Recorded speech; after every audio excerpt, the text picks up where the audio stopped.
ज्या वेळेस नगरपालिकेच्या निवडणुका चालू होत्या,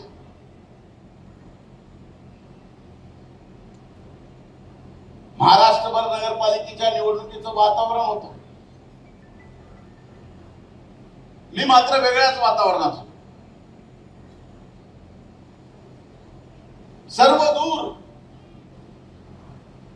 एकट्या धनंजय मुंडेला बदनाम करण्यासाठी जे काय करता येईल ते महाराष्ट्रातले मोठे मोठे मोठे मोठे नेते करत होते.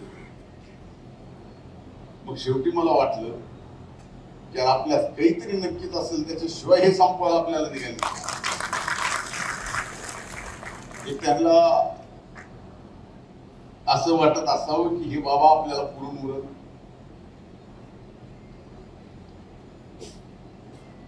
तशा परिस्थितीत एवढं वातावरण social media, electronic media, print media, युट्यूबचे चॅनल एवढं घाण केलं. तशा परिस्थितीत सुद्धा या परळीच्या मायबाप जनतेने महायुतीच्या माग भरभक्कम पाठिंबा दिला.